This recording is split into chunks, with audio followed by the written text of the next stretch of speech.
Fala galera, beleza? Estamos de volta com o nosso Papo de Craque e hoje num cenário especial. Diferente.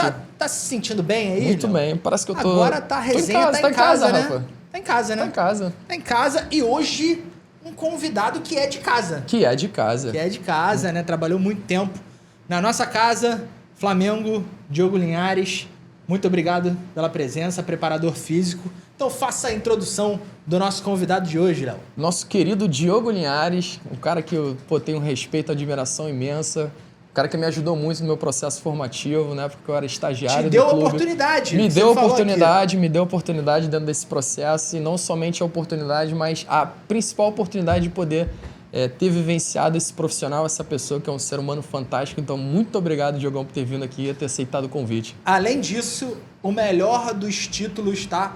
Pai da Giovana. Isso aí. Pai da isso? Giovana. É Pai isso. da Giovana. E falar em pai, por favor, Rafa, câmera 3, por favor, você acabou de ser pai, tem um mêsinho, mande um beijo para sua no querida universo paralelo filhota, do YouTube e para sua esposa. Gente, já tem aí um tempo, né, digamos Exatamente, assim. exatamente. Mas, amor, queria te dizer que eu te amo muito. Você é um exemplo para mim, né, de pessoa, de ser humano, de profissional e agora de mãe, e ver a sua dedicação com a nossa filha, com a nossa Diana, né? Cara, é demais, assim. E eu sou muito sortudo de ter vocês duas na minha vida, que foram presentes realmente de Deus. E quero muito ver a nossa filha crescer do seu lado e a gente tenha muitas memórias, né? E a gente possa viver isso. Sensacional. É isso. Sensacional. Isso aí vai ficar gravado, meu irmão. É isso. Quando ela tiver com lá seus 15 Pode anos... mostrar. Pode mostrar. Pode mostrar. Isso aí. Então, minha diretora, eu tenho alguns recados a fazer, né? Antes da gente entrar aqui no nosso papo, né? Primeiro, né? Falar para você que não é, né, inscrito em alguma escola Flamengo, tá? Você pode entrar no nosso site, né? escolaflamengo.com.br, e ali tem mais de 250 unidades perto da sua casa. Tenho certeza que tem uma próxima da sua casa para você fazer parte da maior rede de escolas de futebol do Brasil. Não é isso, Léo? Com certeza. Além disso, para você que quer comprar algum produto, né, da Escola Flamengo, a gente tem a nossa loja também, cara. Esse corta-vento aqui maravilhoso que eu estou usando hoje, tá? Da nossa loja exclusivo. Então você vai lá em loja.escolaflamengo.com.br e pode adquirir também os nossos produtos, além de outras surpresinhas também, hein, galera? E queria agradecer também aqui a nossa casa, né, cara? Ficou fera, Ao né? nosso estúdio, né? Ao nosso parceiro UW Estúdio.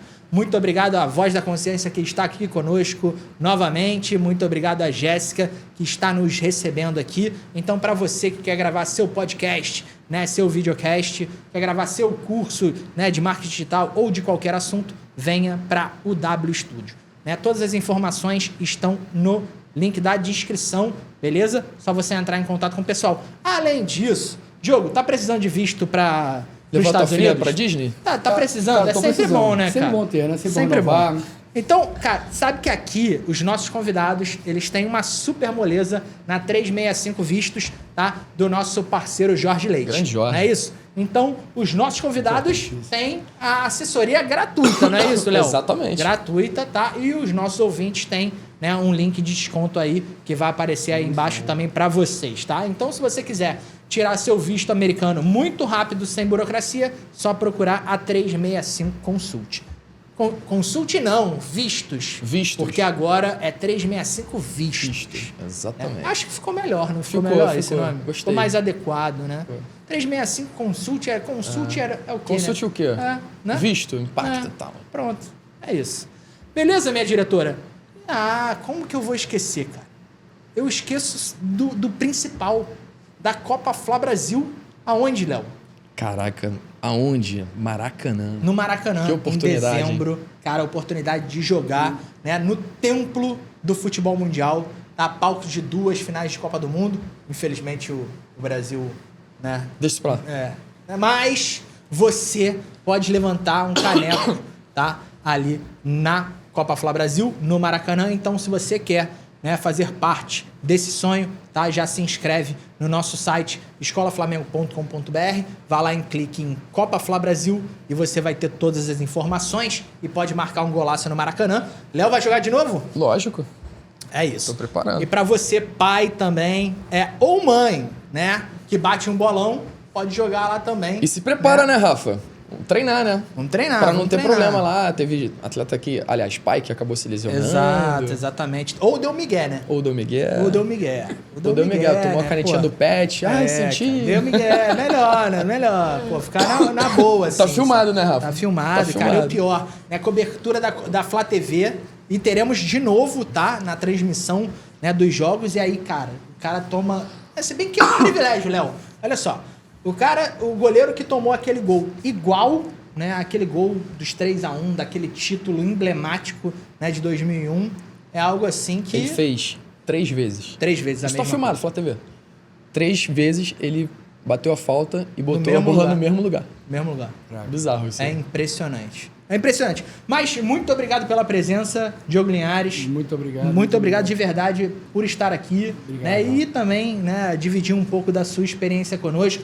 Queria que você contasse um pouco da sua caminhada, né, até aqui, até esse momento, Diogo. Bom, em primeiro lugar, agradecer. Muito obrigado pelo convite. A você, o Leonan. É um prazer estar aqui, poder dividir, poder falar um pouquinho da caminhada até aqui. Perfeito. Me fala como começou, como é que foi essa tua paixão pela educação física, ou começou também jogando futebol, como o Leonan, tentou, não tentou, teve problema no joelho, não teve, porque... Tive problema com o treinador? Então, ou tem problema com o treinador aqui, né, ou, né, tem problema no joelho, não é Eu isso? tive problema no joelho. Tá. Bom, comecei... Bom, sou nascido e criado no Andaraí, um bairro da zona norte do Rio, próximo ao Maracanã. Tentei jogar, comecei jogando salão, futebol de salão no Grajaú e o tênis. Tive uma lesão no braço muito cedo e eu costumo falar que essa lesão não me atrapalhou em nada. Não cheguei mesmo. Bom, né? Pelo menos... Eu não continuei por deficiência técnica mesmo. Tentei ainda, joguei fraldinha, pré-mirim, mirim no salão, depois sempre tentava, fazendo escolinha também, e chegava até nas peneiras a fazer testes em algumas equipes. Joguei no América, na época era ali no Andaraí, onde é um shopping hoje. E também em outras escolinhas, mas eu percebi que sempre recebia a liberação, né? Eu falo que eu era aquele cara do grupo, né? Eu estava ali treinando e tal, e eu sempre me destaquei muito na parte física, eu sempre gostei muito de treinar. E com 14 anos, ali na Copa de 94, que o Brasil foi tetracampeão, eu já tinha sempre uma autocrítica muito grande. Eu via que tinham jogadores com muito mais qualidade que eu. Isso no futsal ainda? Tentando já futebol, no campo. Futsal e futebol de campo, né? Eu consegui não ter qualidade nenhum dos dois. E aí eu falei, mas eu quero muito trabalhar com futebol. Pô, era minha paixão, apaixonado, morando perto do Maracanã, indo sempre aos jogos. E eu falei, eu vou estudar educação física. E por gostar muito de treinar, né, eu escolhi ser preparador físico nessa Copa do Mundo, cara. Assim, tinha ali 14 anos, e aí comecei a estudar, comecei, né, a me preparar. E aí passei para a Universidade Federal do Rio de Janeiro, onde eu me formei, né? Fiz educação física, me formei, depois fiz pós-graduação, enfim. E aí comecei o processo de estágio. E né? como é que foi a sua transição, né, a entrada assim nesse mundo?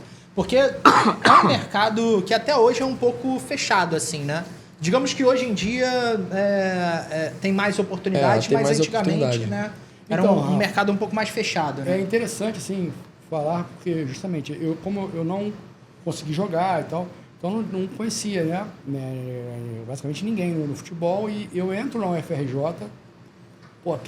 já sabendo o que eu queria, né, focado em me preparar, porque eu sempre acreditei que eu tinha que fazer a minha parte. Minha parte era estudar e estar preparado. E confiei sempre que eu teria uma oportunidade. Quando ela ia acontecer, não sei. Né? Mas eu confiei nisso, assim. E quando eu entrei na faculdade, na primeira semana de faculdade de educação física, a faculdade está em greve.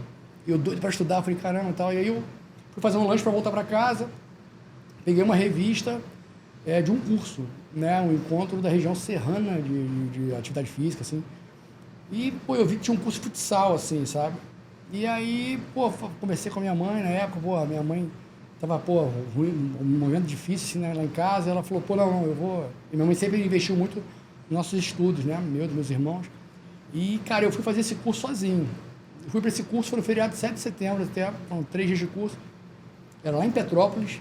Pô, eu cheguei cedão, assim, no local, né, não conhecia e tal. E aí notei que tinha uma aula de escolinha, de futsal, era num clube. E fiquei assistindo essa aula e quando começou o curso, eu notei que o professor da escolinha estava no curso também sozinho. E eu sozinho, primeiro dia, e a gente começou a conversar, alguns grupos de faculdade, que é normal, né? Você dificilmente vai para um curso sozinho, você vai com mais alguém, só que eu estava entrando na faculdade, né? Comecei a conversar com ele no primeiro dia, no segundo dia. No último dia, ele era o professor da escolinha do clube, né? E ele falou comigo, cara, pô, gostei de você, assim, pô, tu quer estagiar no Botafogo? Né? No futsal do Botafogo? Eu sou professor da escolinha aqui, mas também sou treinador da equipe. Maneiro. Né? E aí eu fiz um bom campeonato, tô indo pro Botafogo. Eu falei, cara, eu acabei de entrar na faculdade. Pô, muito claro ali, muito honesto. Falei, cara, acabei de entrar na faculdade. Não, você tá na faculdade? Eu falei, não, eu estou na faculdade, eu acabei de entrar, teve greve e tal, fiz o curso. Ele falou, cara, vamos lá. E aí eu fui, isso foi em 2001, né? E fiz 2001, 2002 lá no futebol de salão do Botafogo. Aí já vai jogando contra, fui conhecendo outras pessoas, até da própria FRJ, né? Em 2002 a gente foi campeão carioca e tal, na categoria de mirim e tal. E aí nesse jogar contra eu conheci um amigo que se tornou um amigo meu, que é o Thiago Pezão, que estava no Flamengo e me fez o convite. Gente boa demais. Ele me fez o convite, eu costumo brincar que ele foi o empresário. Ele me fez o convite. Hoje ele trabalha com isso, né? Sim, hoje ele é empresário. Sim, hoje sim. E ele me faz o convite para ir estagiar no Flamengo. Falou, cara, tem uma vaga de estágio no futsal do Flamengo. Pô, eu acho que você preenche o perfil que os caras estão procurando. Aí eu fui pro Flamengo. Chego no Flamengo pelo futsal. Isso assim. 2002, dezembro ali, de 2002. Ficou quanto tempo no Botafogo, então? Fiquei um ano, um ano e meio, né? Um ano e meio. Finalzinho de 2001, 2002 todo. Final de 2002 vou ao Flamengo, dezembro ali. Aí eu chego no departamento de futsal ali. Tava o Zé Ricardo, era o treinador do Infanto, e o Miltinho, o treinador do Infantil. Zé Veiga era o coordenador do futsal naquela época, né, com o Luiz Antônio. Então estava bem enxuto ali o departamento e a gente estagiando com eles, né, dando todo esse suporte. E aí eu trabalhei com o Miltinho no Infantil, com o Zé Ricardo no Infanto e também nas categorias menores, só que diretamente com eles, e a gente foi campeão carioca no Infantil e no Infanto em 2003. Foi muito legal assim, cara. E nessa conversa com o coordenador Zé Veiga, eu conversei com ele e falei, cara, te pedindo uma ajuda, quando tiver uma oportunidade, surgiu a oportunidade de me indicar para o campo, bastante, se você puder, não, pode deixar. E dito e feito, depois de alguns meses, pintou na época o Anderson Barros era o coordenador do futebol de base do Flamengo e também já oriundo do salão, falou com o Zé Veiga e ele me indicou. Eu fui para a musculação dos juniores, sub-20 do Flamengo, e aí conversando com o Anderson, isso final de 2003, conversando com o Anderson, pediu para ficar também no campo, ele falou, você veio para trabalho de força ali da musculação, não deixando nenhum furo, falei, não. E aí fiz e concluí esse ano. E aí em 2004, o preparador físico, o Alexandre Reich, que foi o cara que eu estagiei pra caramba, que me oportunizou estar com ele diretamente na categoria juvenil. E aí eu fiquei nessa categoria juvenil, também passei por outras categorias, como mirim, também infantil, né? E final de 2004, eu fui contratado mesmo, assim, início de 2005. Já tinha terminado a faculdade? Sim, terminando ali, concluindo ali minha faculdade, batendo ali junto com essa parte, concluí ali nesse ano de 2005 e inicio como preparador físico da categoria mirim, junto com o Kleber dos Santos, o treinador. E aí, efetivamente, na área que você queria, né? Efetivamente. Porque era na área de preparação física, né? Desde o estágio. Exatamente. Desde o estágio, desde o futsal, sempre futsal. Depois passei para o futebol de campo, tive tempo, né? Porque são de esportes diferentes. Tive tempo de adaptação, de né? vivenciar bastante coisa aí como estagiário. Foi muito importante, cara. Cada etapa é muito importante no processo de formação, de construção do profissional. Né? Não, e a vivência de clube também, né? Porque você entra ali no futsal, né? Depois você vai para o campo e também numa época, né, que o Flamengo ele vem, né, se desenvolvendo, né, investindo na base, né? E hoje você vê também, né, essa hegemonia na base do clube, né? E desde aquela época, Diogão, já tinha esse olhar também para o estagiário ele ter essa progressão e de carreira dentro do clube? Sim, cara. Já tinha isso? Já tinha. A maioria dos estagiários, assim, foram aproveitados ali. O Flamengo sempre teve esse olhar, desde a minha época, assim. Sim. Formativo, né? Isso é muito legal, e né, a gente Rafa? Vê... formação continuada. Né? Porque a gente vê essa história, ela se repete, né? Porque, por exemplo, a gente trouxe aqui, né, por exemplo, dando um exemplo do Zé Rodrigo, né, que hoje é o mais novo, é o Caçula, né? Que hoje está treinador do Sub-8 do futsal. Né? Também começou como estagiário e hoje também treinador, passou no campo, passou, né, em algumas áreas assim. O André Veloso também. Exatamente, o André Veloso. Cara, e a gente vê muito isso se repetindo. Isso é muito legal, por quê? Porque eu acho que você vai também levando a cultura do próprio clube, né? Sim. Você vai, tipo, isso só vai passando, né, por gerações, exato, né? Exato. Como o Diogo, em algum ano, foi oportunizado, assim como eu tive a oportunidade também, agora outras gerações também estão tendo essa oportunidade. Exato. Isso é legal demais, né? Porque tu cria uma identidade também muito grande dos profissionais do clube pertencente ao processo. Perfeito. E, ao mesmo tempo, a qualificação, né? A qualificação do profissional que está inserido ali, porque também está trabalhando com grandes profissionais. A oportunidade de estagiar no Flamengo é muito boa, porque você vivencia profissionais que hoje, de fato, meu irmão, estão numa alta performance assim, de conhecimento e busca diária, né? Isso é muito legal. Diogo, me conta um pouco mais também sobre a tua vivência, digamos assim, até esse momento, porque a gente sabe, né, agora a gente sabe já da tua caminhada no início, né? Eu sei também que você, né, treinou diversos, né, atletas que hoje de renome, né, Vinícius, né, entre outros, né, que estão aí brilhando no futebol mundial. Como que foi essa caminhada, assim, no momento, agora tô aqui preparador, né, como que foi essa sua caminhada depois? Então, dando sequência, assim, eu continuo no Flamengo, vou subindo as categorias, começo no Mirim, no Infantil, no Juvenil, a categoria que eu fico mais tempo no Flamengo, e ali a gente são anos muito positivos de rendimento e de resultado, né?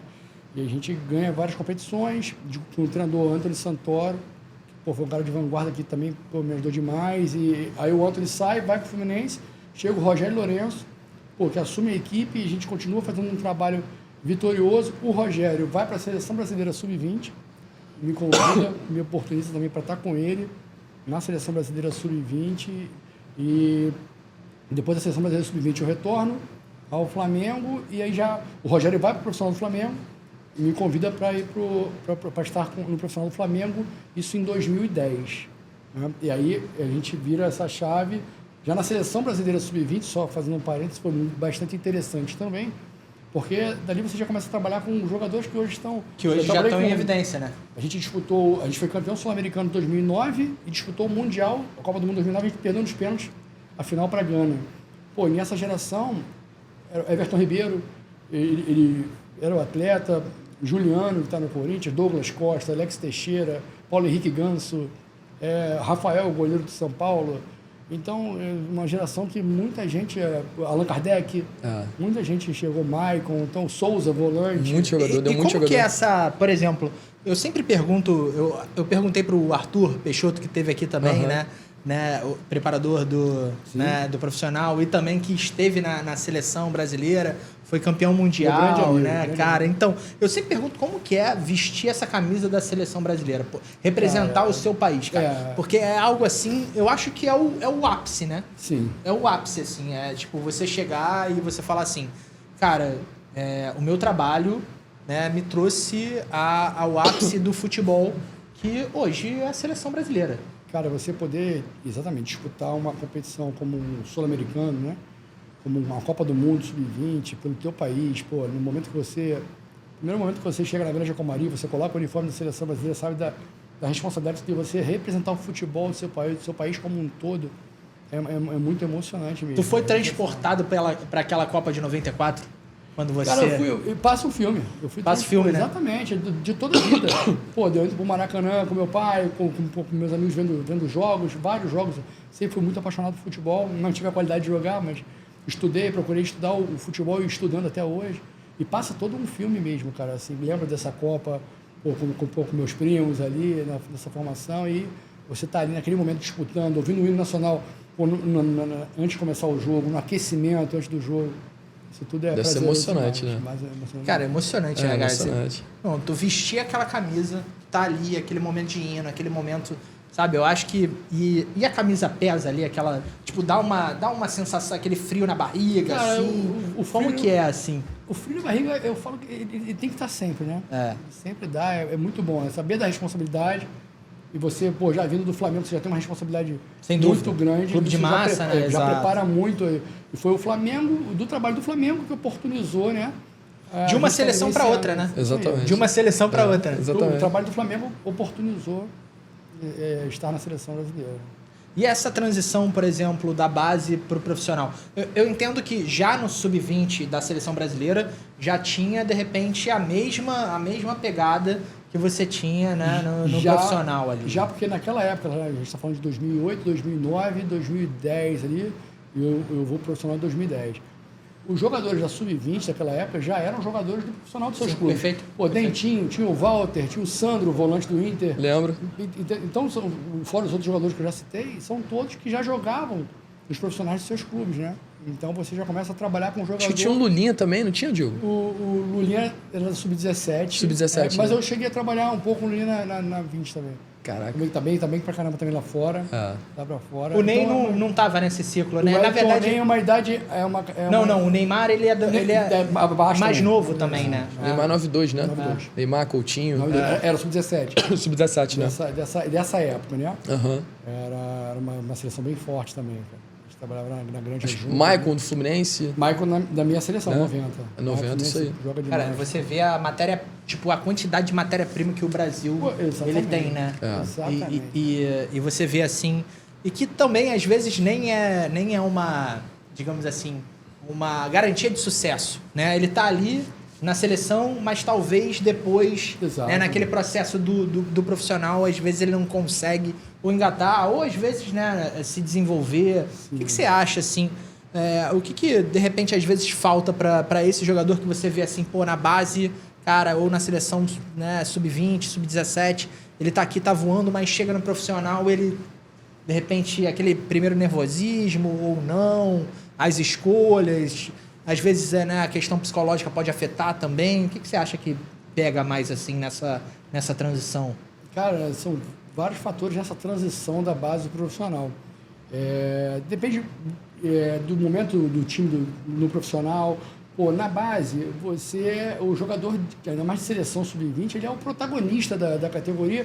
Você vai sendo protagonista em várias categorias, até o sub-20, e aí você chega no profissional, você no Tá primeiro começando de novo, né? No primeiro momento, na maioria das vezes, você não é o protagonista. Então você tem todo um certo período. E dependendo também do momento do time profissional, da competição, eu acho que é por aí. Porque eu acho que tem muito timing, assim, também, né? Também. Porque, por exemplo, né, pegando assim, não vou pegar o exemplo do Vini porque ele é fora da curva, né? Mas, digamos assim, o Paquetá, né? Ele também é outro fora da curva. Mas se você pega, de repente, num elenco de hoje, né? Ali para ele jogar na mesma posição que o Arrascaeta já ficaria um pouco mais difícil, né? Tem isso. Às vezes tem isso, né? Às Momento, vezes no né? momento ali, de repente, O próprio uma coisa Gomes que também, pode... o próprio Gomes teve que esperar, esperar um pouquinho, se pouco, adaptar né? dentro do Exato. processo para que ele E aí pudesse depois desenvolver. também fez uma super temporada Foi embora. também, né? Foi embora. Fez uma super temporada e hoje né, na Inglaterra, né?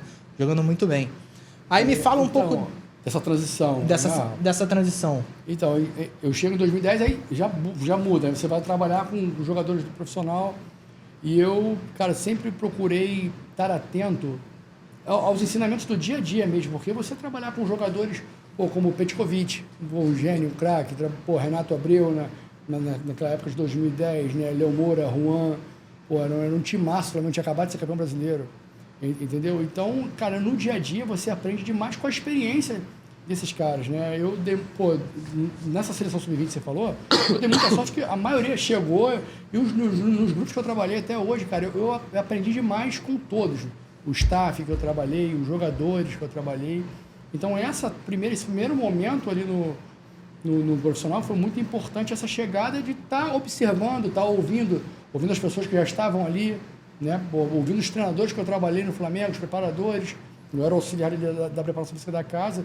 Então, eu sempre procurei prestar bastante atenção e trocar e tentar pegar a experiência desses caras, cara, que isso aí não tem preço, entendeu? Não, sem dúvida, né? Aprender com o seu meio ali e ver também as pessoas que estão seguindo. Mas aí como é que foi a sequência desse trabalho no profissional? Aí eu trabalhei em 2010, trabalhei em 2011, e aí no final de 2010 veio o professor Vanderlei Luxemburgo com o Melo, né?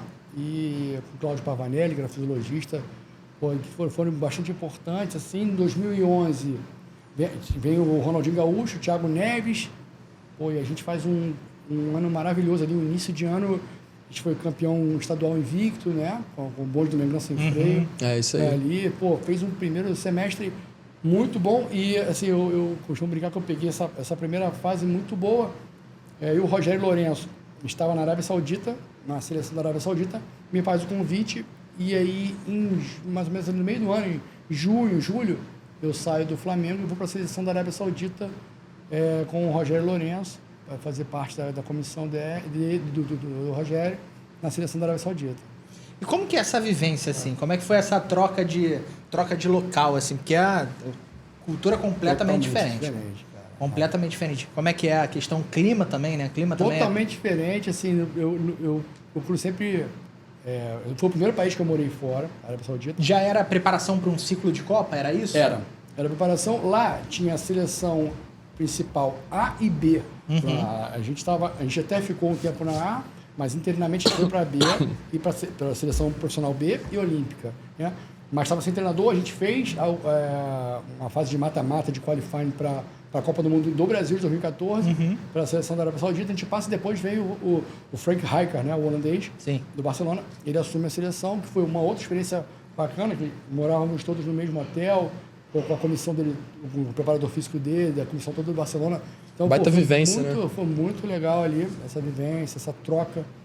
Mas em relação à cultura, foi o primeiro país que eu morei, cara, e eu procuro sempre estudar o que eu puder aprender sobre o país, a cultura do país, o que ela vai influenciar na cultura desportiva, para que eu possa, o quanto antes, saber o que eu vou encontrar e eu tenho que me adaptar ao país que eu estou chegando. Perfeito. Entendeu? Então, é o que eu procuro fazer.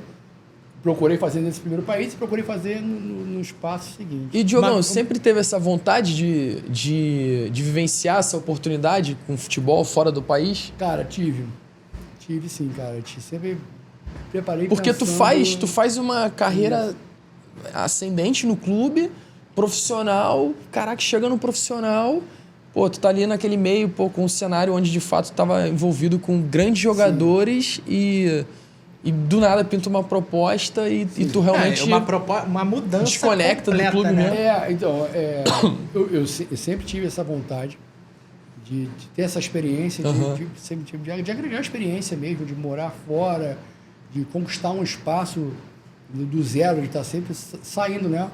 Me tirando mesmo, assim, para me da zona de conforto. Isso, me testando mesmo, assim, começando do zero e agregando experiência mesmo, maneiro. De vida mesmo, experiência profissional, que é importantíssima, assim. Não é fácil a decisão, porque eu costumo falar, eu sou formado pela UFRJ, Escola de Educação Física da UFRJ, e pelo Flamengo, porque foi onde eu tive como teorizar a prática e praticar a teoria. Perfeito. Né? Então, não foi uma decisão fácil, foi ali que eu coloquei tudo em prática, o que eu estudava, na base, foi uma grande escola, e eu sempre procurei estar próximo, desde os meus retornos ao Flamengo, procurei estar sempre próximo à base, mas não foi uma decisão fácil, porém, eu sempre tracei dentro do plano de carreira vivenciar maneiro. isso. Mas como é que foi a cultura, assim, para você? Foi um choque cultural? Como é que foi, assim, cara, né? Em termos... Eu sei que em termos de alimentação é uma parada, assim, né? Diferente, assim, né? Um pouco, né? A gente morou num hotel, uma rede de hotel americana lá, então era mais tranquilo. Ficando na seleção, a gente viajava muito para jogos fora, eu voltando, mas assim, o país, eu procuro sempre me adaptar à cultura, uma cultura totalmente diferente, mas eu procuro vivenciar aquilo ali, junto com a minha esposa, né, que, minha parceira de vida, assim, que a gente decide, assim como você também falou, eu me encontrei nas suas palavras, ela, a minha filha foi para lá com 2 aninhos. Cara, e aí, Então, como é que foi essa decisão? A gente decide tudo em assim? conjunto, né? A gente senta porque é da nossa família. E ela vivenciou também lá, foi maneiro. E foi uma experiência bacana, que foi o melhor momento do nosso casamento, de não atrasar para sair para algum lugar, porque ela jogava a burca e estava pronta, né? Então não precisava ficar... Normalmente eu me visto e espero.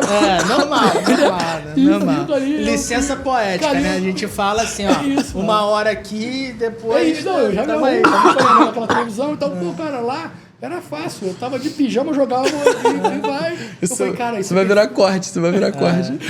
Não, e agora, 2 mulheres, né? A filha dele, ele tava aqui contando pra gente, já tem hoje 14 anos, né? Na época ela tinha 2.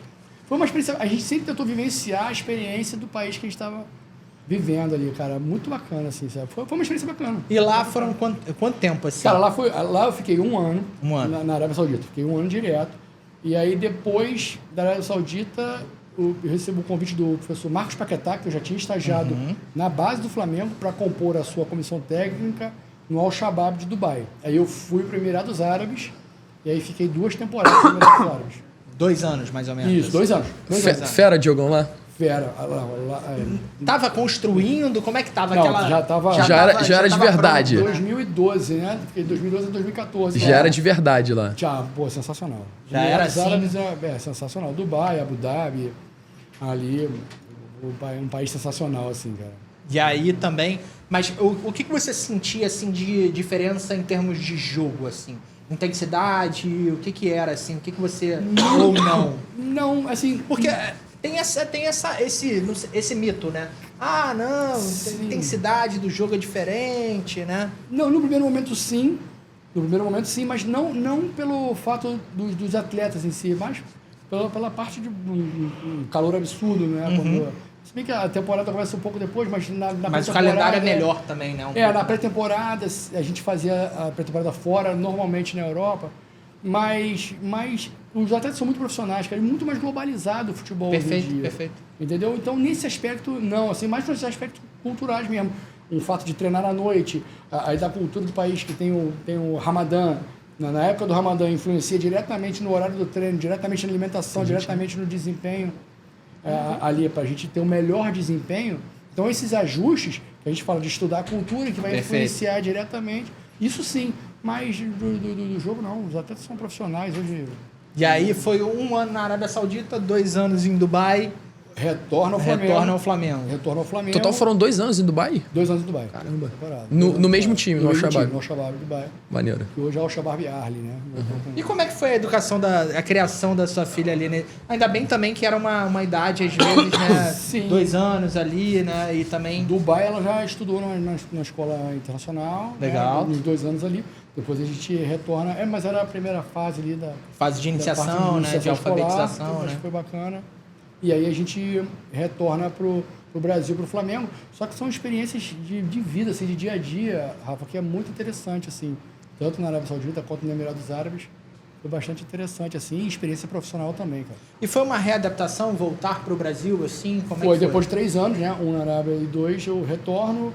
E aí volto pro Flamengo, onde faço como preparador físico do Sub-20 e a coordenação da preparação física da base, né? E aí onde eu conheço o Leonan, o cara espetacular que a gente trabalha junto também, trabalhando junto com o professor Marcelo Buarque, o treinador, e depois o Zé Ricardo, a gente ganha a OPG ali, né?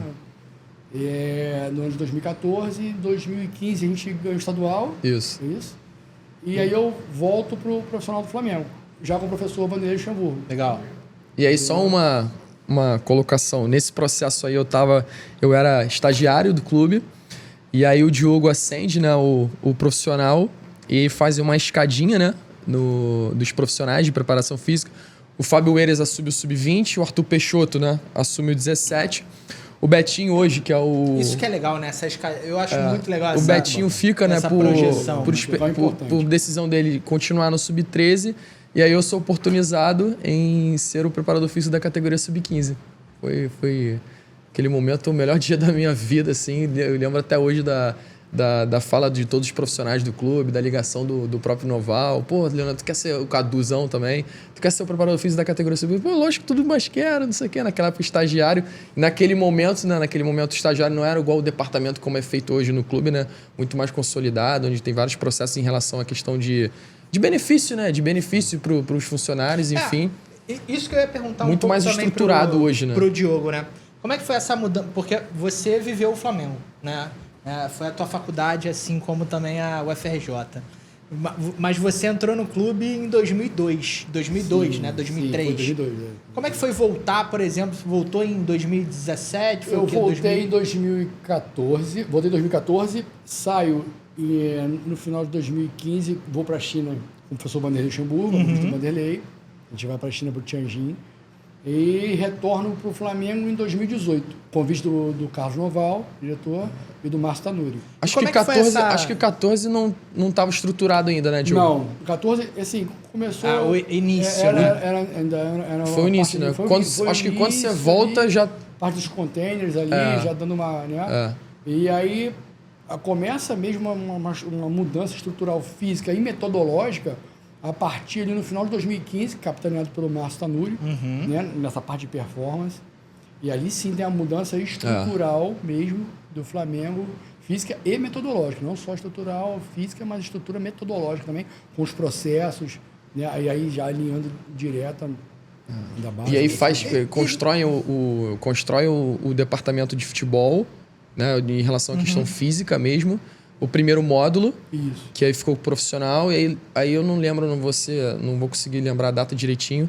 Constrói o segundo também, que foi capitaneado muito pelo Tanuri também, que hoje, pô, centro de excelência absurdo que o Flamengo tem.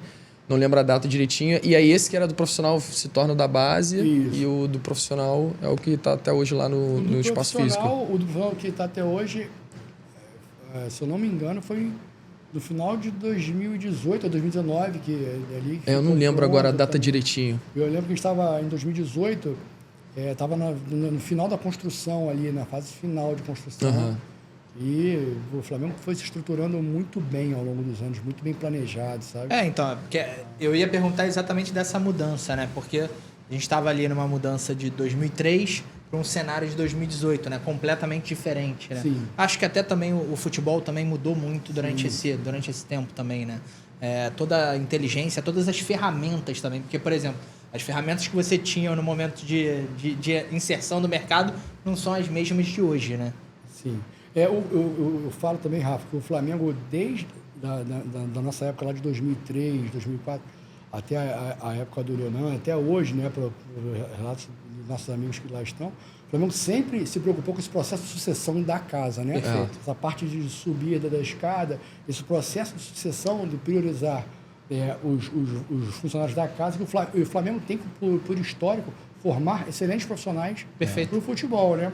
Como ele citou, tem o Fábio Eiras, tem o Arthur Peixoto, tem o Betinho, isso a gente está falando de preparação física, mas tem o Kleber dos Santos, o Antônio Santoro, são Daniel Félix está no Corinthians, hoje, profissionais que se formaram no Flamengo e depois foram para outros lados do mercado. Se formaram né? no Flamengo, o Flamengo formando profissionais para o futebol brasileiro e mundial. Perfeito. Me conta um pouco mais assim sobre essa vivência de trabalhar com o Vanderlei Luxemburgo, como é que foi? Cara, porque ele é um dos treinadores mais vitoriosos do Brasil, né, cara? Um ícone do futebol, né? E é um cara super simpático, né, cara? Exatamente. Assim, como eu sempre fui um cara muito apaixonado por futebol, né? Na década de 90 ali, acompanhei muito o Vanderlei, tanto no Flamengo, como tanto fora do Flamengo também, como o Palmeiras, o Corinthians. E eu sempre, desde quando eu decidi ser preparador físico, eu comecei a focar nos preparadores físicos. E a minha maior referência na preparação física é o Antônio Carlos Melo, né? Sempre foi junto com o Vanderlei Luxemburgo, e sempre foquei nele, oficial muito Paulo Paixão, né? O Fábio Macerijan, que são referências, mas eu sempre me identifiquei muito com o Melo e a vida me guiou para estar trabalhando com eles, né?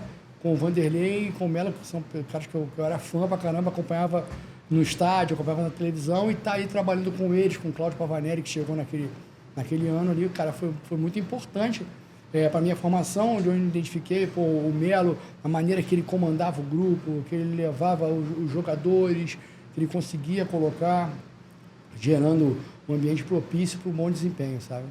E a vivência na China? Como que é? Cara, porque aqui a gente está falando do seguinte: a gente veio do Brasil, né? Pô, foi pra Arábia Saudita. A gente tá jogando War com o Diogão. Exato.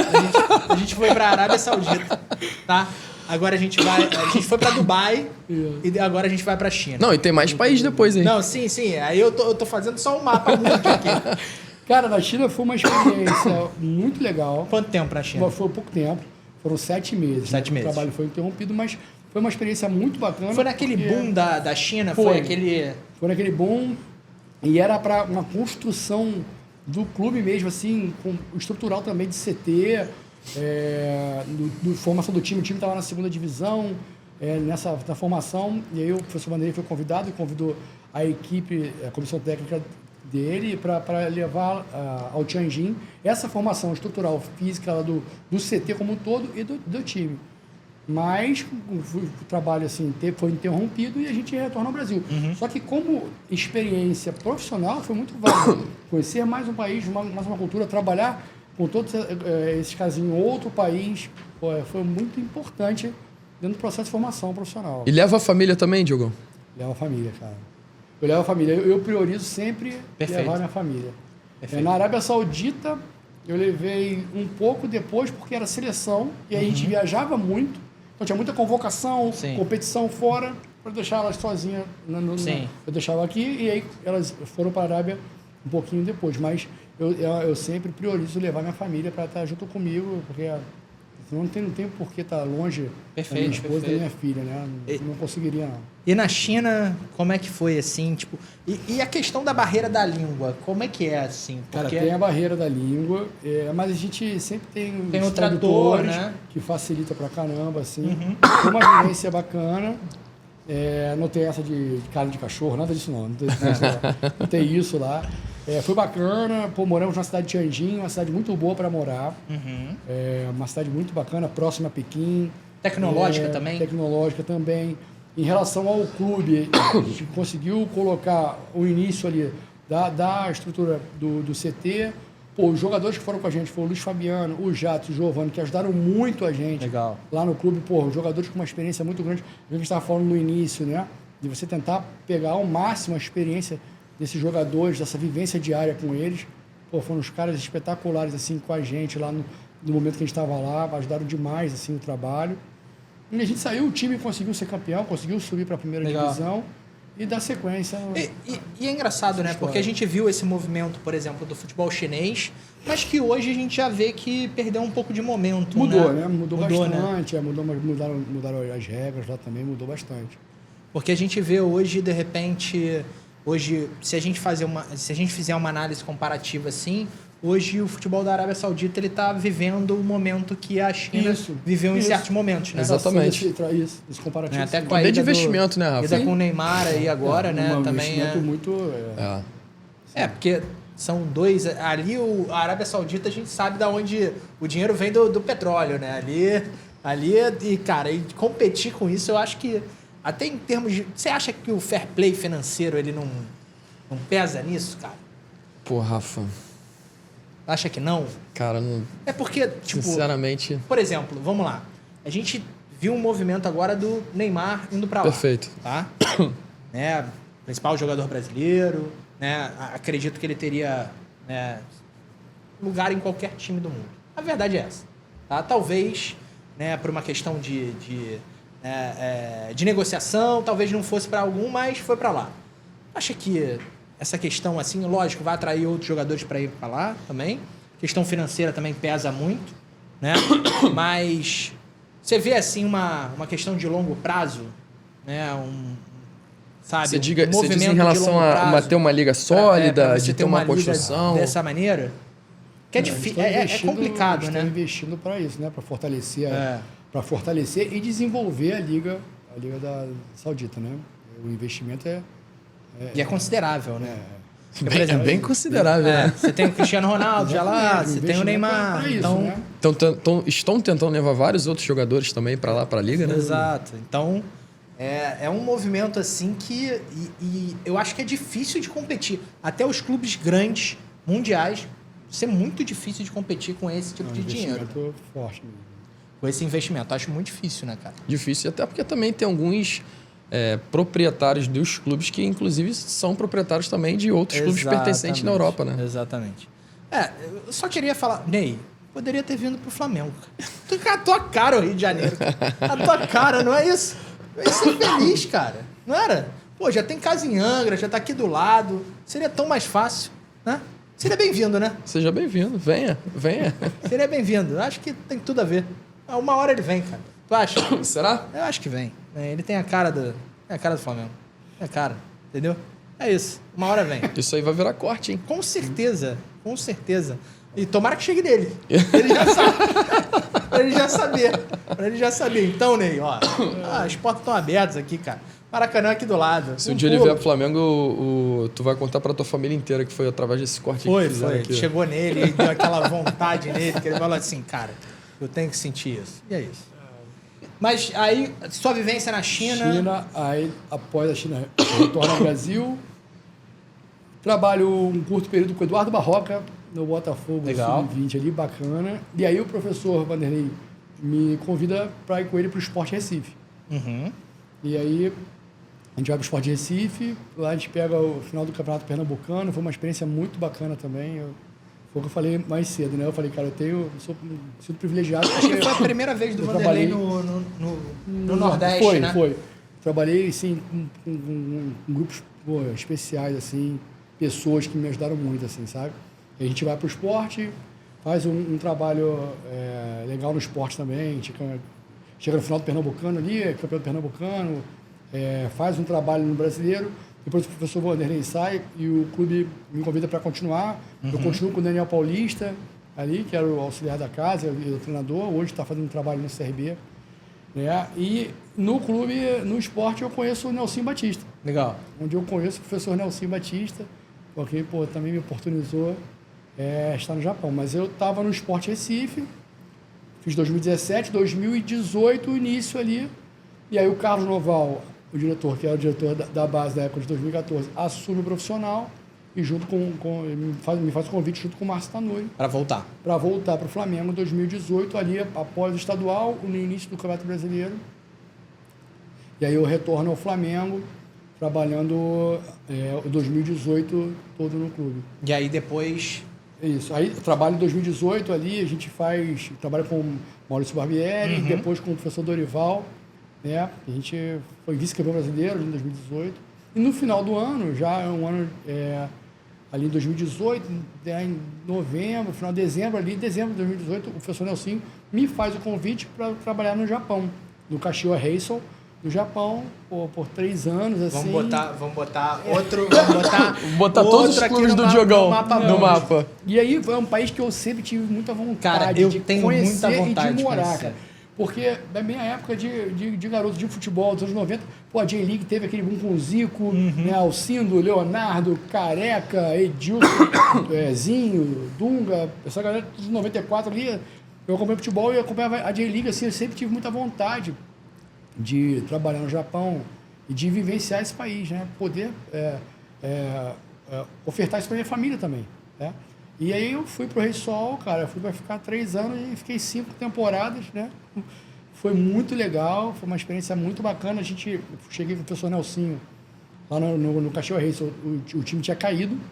Então chega na segunda, a gente foi campeão da segunda, da J2, volta para a primeira. No ano seguinte a gente... Que é um dos maiores clubes. Um clube grande do Japão, assim. E no ano seguinte a gente foi finalista da Copa do Japão, a gente perdeu para o FC Tóquio. A final, mas pô, você voltando de uma segunda divisão, já ser finalista com... Passando um paralelo, seria uma Copa do Brasil. No Brasil seria a Copa do Imperador, mas seria uma Copa da Liga. Sim. Né, lá. E isso foi muito legal, assim, pro trabalho, a gente renova lá o contrato, fica no Japão, mas aí, cumprido esses 5 anos, e aí com a saída do professor Nelsinho, eu retorno também ao Brasil. Eu converso com a minha família e a gente opta por voltar, né? Cara, eu sempre tive também curiosidade de conhecer o Japão, cara.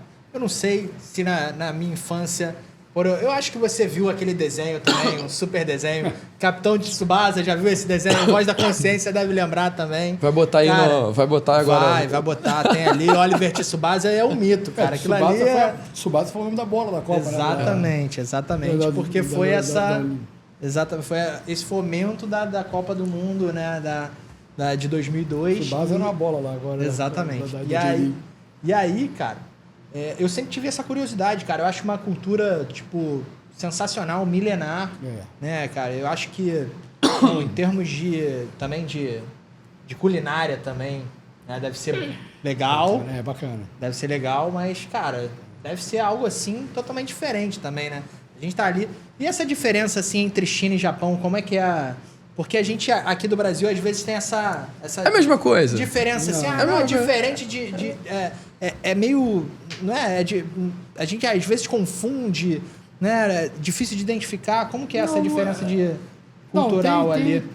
Tem as suas diferenças. Sim, exatamente, eu ia falar isso. A diferença é cultural, mas foram experiências válidas. Pô, foi muito maneiro também a passagem na China e eu fiquei muito mais tempo... No Japão. No Japão, né? Fiquei, 5 anos no Japão, ali, que são 5 temporadas, né? Lá no Cachorro Racer, vivenciando a cultura japonesa, como sociedade, é muito bacana, cara. Eu nunca mais esqueço o dia que ele... Tava no jogo, cara. Tava no jogo. Não lembro qual foi o jogo. Eu acho que era o último jogo do campeonato. Não sei agora. Aí a gente tava com os atletas da categoria de base lá no jogo. Aí o Diogo entra, né? Os atletas iam começar a iniciar o aquecimento e tal. E o Diogão, pô, tudo bem? Isso aqui é... O Diogão vira, pô, tô saindo do clube. Nunca mais esqueço disso, Diogão. Tô saindo do clube, cara, não sei o que. Eu falei, dá um abraço no Diogo, não sei o que. Cara, eles passaram 5 anos, Diogo. 5 anos. Que bizarro, mano. Muito rápido. Isso foi na última rodada. Última rodada, 2018, pô. Ali. Eu lembro tu despedindo de todo mundo, o pessoal toda da base, todo mundo da comissão da base ali, falando contigo. Valeu, Diogão, valeu. E passando pandemia lá também, né? Passei pandemia lá, cara. E como é que foi essa... Eu, minha esposa, minha filha, assim, foi bem, assim, o Japão... muito severo mesmo as restrições. Pô, a gente fica praticamente 70 dias em casa, assim, sem botar o rosto na rua, assim, com várias restrições. Para ir no mercado tinha um tempo, você só podia ir um de cada casa. O Japão em si mesmo, como país, ele voltou a abrir totalmente agora, em 2023, cara. Em 2023... Eu ainda tinha algumas restrições. Tinha restrições, restrições de entrada, de vistos, não tinha nada, fechou mesmo, assim. O país foi um momento difícil para todo mundo, né? Difícil para a humanidade, mundo, né? Mas a gente passou lá e eles foram bem, assim, rígidos. O clube ficou bastante tempo, Diogo? Ficou? A gente ficou trabalhando, dando treino, nós do staff, né? Dando treino de máscara durante muito tempo, até o início desse ano. Os atletas, cada um comendo em sua mesa individual. É mesmo? Mas é engraçado, né? Porque lá já tinha essa cultura também da utilização de máscara. Para eles, exatamente, Rafa. Para eles, para os japoneses, eles já tinham essa cultura. Em 2019 não tinha pandemia e a gente pegava voo, pegava trem-bala. Pessoal de máscara. Para jogar, muita gente de máscara. Os japoneses, muita gente de máscara. Porque aqui pro Brasil foi uma coisa totalmente pra nova. Nós lá também. Exato. Não era obrigatório. A gente viajava para os jogos, ou de avião, ou de trem-bala, era muito opcional. Depois não, depois passou a ser, com a pandemia passou a ser obrigatório, né? Caramba. Até uma defesa, uma proteção, né? Muito legal, né, cara? E dizem também que a questão educacional com as crianças lá é algo assim sensacional, né? Sensacional. Que gera uma independência, né? Tipo, é uma outra questão ali, é uma outra formação, né? Isso foi muito, falando da parte pessoal, isso foi muito importante até na criação da minha filha, porque ela conseguiu vivenciar. A minha filha chegou lá com 9 anos, né? De 9 para 10 e agora voltou com 14. Filha do Diogo deve falar inglês fluente, meu irmão. Não, ela fala inglês bem, japonês ela estudou na escola, mas ela conseguiu vivenciar, assim, uma liberdade, porque lá é normal, as crianças desde pequenas são educadas a ir e vir da escola sozinha. Você vê crianças de 4, 5 anos indo para a escola. Caraca. E aí, e dizem que elas, não sei, né? Já vi em algumas entrevistas que elas usam tipo um coletinho, alguma cor diferente para identificar isso, né? Chapéu amarelo, chapéuzinho amarelo da idade e tal. Os pais também, aí que eu falo de sociedade, né? Se revezam, ajudando nessa parte educacional de atravessar a rua, de proteger os professores e tal. E eles vão educando para a criança ir e vir sozinha. Minha filha ia sozinha para a escola, ainda tinha que pegar trem, ela pegava trem sozinha. Caramba! Voltava. E assim, até no início... Ficava tranquilo? No início, não. Porque Eu e minha esposa, né? tu chega do Brasil. No início, não. E assim, mas foi legal. No início, minha esposa ia num vagão atrás escondido, assim, né? Olhando, e voltava, mas até a minha própria filha ficava meio... Porque só ela com a mãe, é uma coisa tão natural, porque lá não tem, cara. Lá é um país super seguro e essa liberdade, e isso foi bom para ela. Porque foram 5 anos, né? Ela indo para a escola, de trem, tendo que se virar, tendo que botar lá, acabava lá o dinheiro no cartão, ela já sabia botar na máquina sozinha e tal. E ela foi se virando. Uma autonomia, né, cara? Exatamente. Que maneiro, cara. Maneiro. Essa liberdade, né? Que ela conseguiu. É muito diferente. É muito diferente e também acho que a questão também da segurança é uma coisa que impacta muito também, né? Porque aí você não tem essa preocupação na mente das pessoas ali também. Eu falei, no primeiro ano, assim, eu sempre falava, ficava carioca, ficava vendo pelo celular e tal. A minha esposa, e até é engraçado que ela ia escondida, ela atrasava a passada, ia escondida num vagão, mas depois, cara, ficou tão normal, assim, tão natural, porque é um natural. Lá É que nem assim, vai na praia, por exemplo, na Europa, nos Estados Unidos, não, pode deixar tuas coisas aí, tá tranquilo, ninguém vai pegar, não. Você, carioca, daqui, você confia. Tu confia não confiando no primeiro momento, né? Confia não confiando. Mas aí depois você vai conhecendo o local, você vai vendo que, cara, é a cultura e isso gera uma independência assim. E isso vai refletindo na sociedade como um todo, Exatamente. né? O pessoal pensa muito no todo. Muito assim. Eu passei por 5 anos lá, terremoto, tufão, isso acontece lá e o país é totalmente estruturado para isso. Então você, no primeiro momento, você fica, né? Você acaba também e relaxando, e você vê essa parte de sociedade do pensar no todo. Em 2019 a gente passou um tufão muito forte lá na nossa região. E aí o clube vai sempre monitorando e nos indicando, não, compra isso, olha, pode faltar isso. Minha esposa foi no mercado lá grande, assim, comprar, cara, e você não vê ninguém saindo com mais de 2 garrafas d'água. O cara sabe que se ele sair com 4, pode faltar para alguém. Cara, não precisa nem pedir essa consciência é muito maneiro. Deles, assim. Muito maneiro. Minha esposa, eu até brinco com ela, estava comprando uma lanterna, falando que tinha que ter uma lanterna e tal. E ela no mercado era a última lanterna, assim. Tava ela e minha mãe tentando traduzir, estava em japonês, assim. Daqui a pouco ela olhou, tinha uma fila, assim, de 2 pessoas atrás dela, assim, esperando ver se ela ia levar a lanterna ou não, para poder ter a opção de... Entendeu? Cara, eu maneiro. falei, cara, isso é muito legal, assim, o respeito ao próximo, não querer incomodar e nem ser incomodado. Ser um país que a pessoa respeita muito, assim, ao próximo. E em termos de, por exemplo, de liga, o que você achou também lá do trabalho, do calendário? Gostei pra caramba da J-League, uma liga extremamente organizada, jogadores altamente disciplinados. E a gente vê muito brasileiro indo pra lá, né? Muito brasileiro, historicamente tem muito brasileiro participando da J-League, hoje temos brasileiros lá. É uma liga muito organizada, ao longo desses 5 anos. Uma coisa que me chamou a atenção, até no primeiro ano, né, que é um ano de chegada, assim, a gente estava na pré-temporada, o diretor do Rei Sol, né, que é um japonês, me chamou e falou, olha, Diogo, esses 3 atletas aqui, que eram atletas que eram da base, que iam disputar sua primeira J-League, eles não vão participar de 3 dias da pré-temporada, porque eles vão estar num complexo da Federação Japonesa com a J-League, para ter a condição de jogo, eles faziam tipo um curso de 3 dias. Um treinamento para aprender a dar entrevista, atender torcedor. Legal, cara. Falar de jogo. Conhecimento tático, conhecimento de jogo. Então, tinham várias aulas com provas que eles tinham que ter uma nota mínima ali para ter a condição de jogo. Não teve, ele ficava mais um dia. Entendeu? Voltavam 2, ficavam 1. Depois, ao longo dos outros anos, a gente foi vendo isso como uma naturalidade. Mas me chamou a atenção nesse primeiro momento, que é muito legal. A J-League dando o treinamento e preparando a sua própria liga, entendeu? Perfeito, né? Porque tudo que esse jogador vai falar ali vai impactar Sim. tanto o clube Os quanto também patrocinadores, a o clube, competição, né? Isso aí. Cara, isso é muito legal, porque a gente vê que a gente está caminhando, né? A gente, lógico que a gente já vê uma diferença completa no futebol brasileiro, mas a gente vê que a gente tem que caminhar muito, né, para alguns lados também, bacana, né, cara. cara? É por isso que eu falo, poder ter essa experiência, essa vivência, assim, cara, isso é muito, muito legal. Você abre a cabeça, você vê outras coisas, disputando outras ligas, né? Tanto no Japão, na China, na Arábia Saudita, no Emirados, você vai pegando sempre coisas interessantes, né? Não só das ligas, dos atletas, dos treinadores, enfim. Essa parte.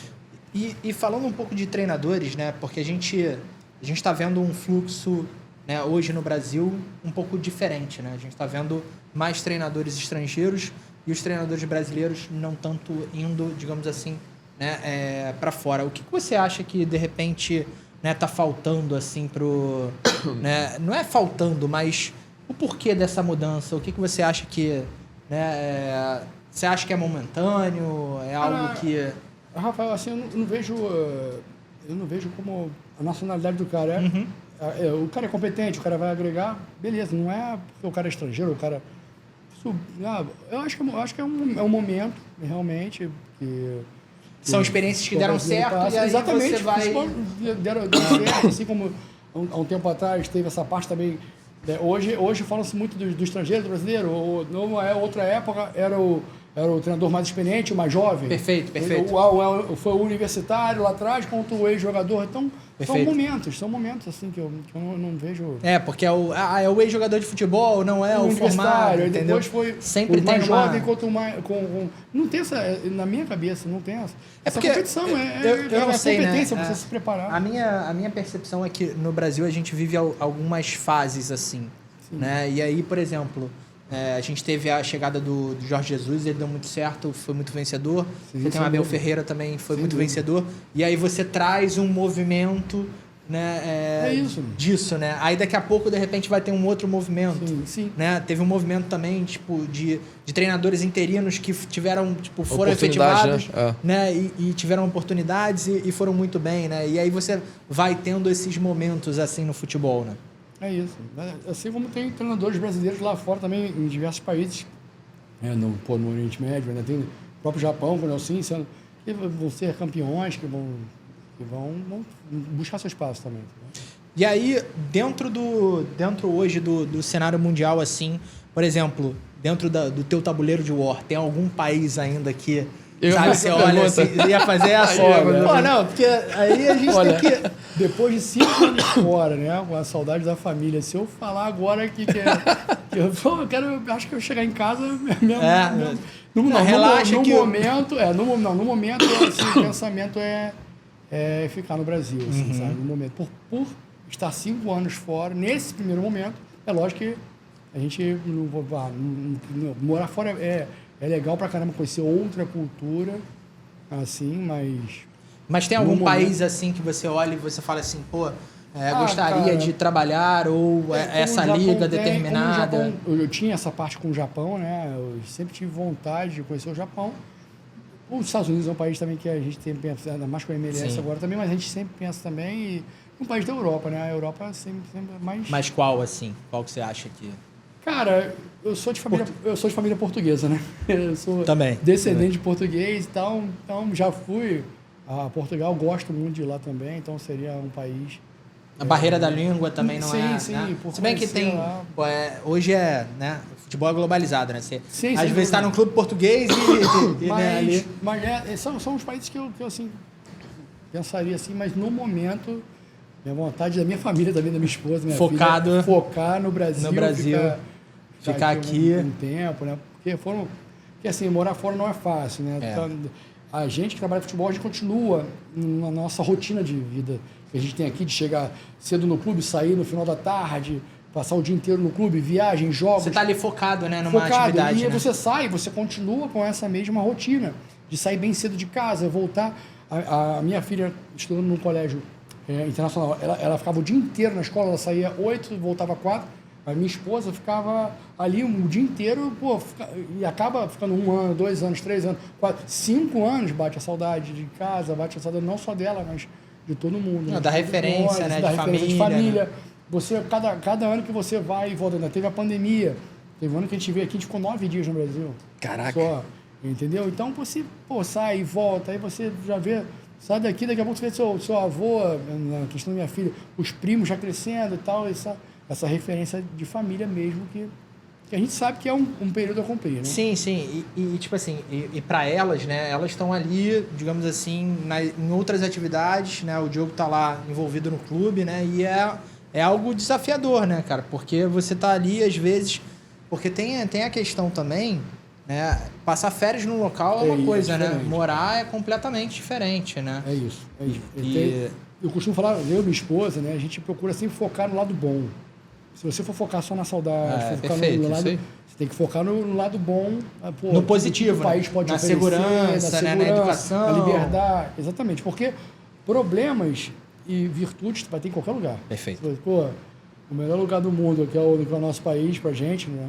Aqui tem seus problemas, tem suas virtudes. É isso. A gente tá vendo. Então, qualquer lugar que você for morar, vão existir problemas. Se você for ficar só focando nos problemas, você não vai conseguir. Então, a gente sempre foca na parte positiva e segue. Entendeu, rapaz? Essa é a construção que a gente faz como família, assim. Perfeito. E aí, vamos voltar um pouco mais para a parte da preparação, um pouco para a parte técnica. Né? Falando um pouco assim da realidade, eu sei que você viveu realidades diferentes, Brasil, né? Arábia Saudita, Dubai, né? China e Japão. Né? E aí vai vir outra também, tenho certeza, Estados Unidos, né? Alguma... Espanha. Né? Espanha, vamos ver. Portugal. Né? Como que é a diferença de mentalidade entre os jogadores, assim? O que você percebeu, assim... Né? Que por exemplo, de repente os jogadores japoneses têm essa maturidade, têm isso diferente dos jogadores brasileiros, né? Ou o que te surpreendeu assim? Tá, em relação à preparação de alto rendimento, a performance desportiva do futebol, como a gente começou falando, né? O futebol hoje está muito globalizado. Todo mundo tem acesso à informação. E cada vez mais o jogador está muito bem informado. Legal. E ele quer cada vez mais informação. Você não vai dar o treino por dar, não. Você tem que ter a informação e o conteúdo, né? Tem que contextualizar ali para ele, né? Sim, e isso eu consegui ver em todos os lugares que eu trabalhei. Brasil, Arábia Saudita, Emirados Árabes, China, Japão. Os atletas cada vez mais conscientes, informação, né? Claro, cada um com a sua peculiaridade da cultura. A cultura do país, cada país tem sua cultura. Essa cultura ela vai influenciar na cultura esportiva de cada país. Mas, de uma maneira geral, cara, está muito globalizado. Todo mundo estuda o futebol mundial e o profissionalismo. Porque hoje não tem nem mais espaço. Não tem, né? Eu costumo falar e converso muito até com o Leonan, o nosso amigo, a gente tem a afinidade de pensamento e costumo falar, independente da função, seja diretor, treinador, jogador, preparador, você no processo de construção do profissional, você tem o componente técnico e o componente humano. Certo? E esses dois componentes a gente tem que andar juntos, alinhados. Não adianta você ter, como preparador, um componente humano e não ter um componente técnico, não adianta você só ter um componente técnico e não ter um componente humano, que são os seus princípios, seus valores. Eu, como preparador, procuro colocar no meu dia a dia, fazer no meu dia a dia de vida, não só de preparador, como de pessoa, um recorte da sociedade que eu acredito, aí você vai colocando seus valores de empatia com jogadores, né? Até com o staff também, eu trabalhei muito tempo com o Leonan, de confiança, de comunicação clara e efetiva, de dar um feedback construtivo, de você cobrar o cara, de você tirar o melhor do cara, traçar estratégias para tirar o melhor do cara, mas de uma maneira respeitosa, de uma maneira você vai ser incisivo, você vai ter de uma maneira respeitosa, clara, honesta, tendo essa confiança com os jogadores, e os jogadores eles querem isso, exatamente isso, sabe? Eles querem melhorar, eles querem ser cobrados de uma maneira profissional. Entendeu? Isso é muito legal, né? Porque a gente acaba tendo alguns mitos, né, quebrados aqui nessa fala do Diogo, né? Porque a gente, né, vê a imprensa falando, não, jogador brasileiro, né, não sei o quê, algumas coisas que hoje a gente vê que foi o que você falou. Não tem mais espaço. Não tem mais espaço para um jogador que ele não quer se preparar, ele não quer dar o melhor, ele não quer ter, né, digamos assim, o melhor rendimento em campo. Senão, ele não vai estar em campo. É isso, exatamente. Ele não vai ter espaço para estar ali no contexto, né? Não vai ser somente a capacidade dele como talento, né, Hoje pro em futebol dia... em si, mas se ele não agregar valores, não agregar informação, conteúdo, para que ele cada vez mais consiga se desenvolver como ser humano, e a gente entende hoje em dia que quanto mais esse cara consegue se desenvolver como ser humano, consequência disso, ele vai se tornar um atleta melhor, cara. Exatamente. Isso que o Diogo falou é muito legal, e se a gente for fazer um retrato também, o Diogo teve em quantos anos de carreira aí de preparador físico já, Diogo? Pô, desde 2001. Total foram quantos futsal. clubes já? Pô, vamos lá. Reisol, Flamengo, Sport, Botafogo, Tianjin, Seleção da Arábia Saudita, Seleção Brasileira. São 7, né? Sete clubes. E assim, ele teve a oportunidade de desfrutar muita coisa do futebol, né? Isso também mostra as pessoas que estão nos ouvindo agora, nesse exato momento, isso é legal porque o Diogo falou muito dessa componente humano, da relação. Ele cria uma relação, uma conexão muito grande com os atletas, e eu acho que isso, de fato, oportuniza, né? Faz com que cada vez mais ele consiga buscar cenários que, de fato, tu foi oportunizado dentro do futebol por conta desse teu comportamento e, lógico, também da tua capacidade técnica. E isso tem uma influência muito grande, cara, que eu nunca mais esqueço. Em 2014, eu estagiário, acho que em 2014, quando fez a Taça São Paulo. 15. Foi 15? Taça São Paulo, em 2015. Estagiário, logicamente, não viaja, né, Rafa? Não viaja e fica no Rio. Não sabia? Não sabia? Não sabia. E aí, cara, a gente faz um jogo, eu não lembro contra quem, Diogo. Preconceito Eu com assisto o estagiário. jogo. Porra, por quê? Por que será, né?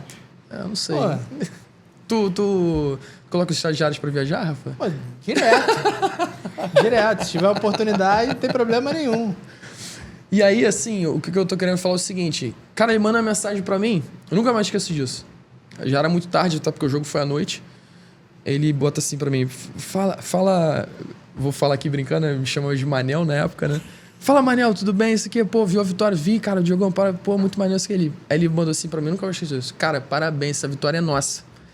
Naquele momento ali, me deu um senso, tipo assim, de pertencimento, sabe? Pertencimento, perfeito. Daquele ambiente ali, do dia a dia, de treino. Não tem um eu, né, na equipe, ele né? está lá em São Paulo, jogando uma competição que, de fato, eu era, sim, o estagiário, mas, ao mesmo tempo, ele me colocando, me pertencendo desse processo também, eu me senti, naquele momento, assim, valorizado dentro daquele ambiente, entendeu? Então, acho que essa relação humana... eu acho que isso, de fato, faz a diferença absurda.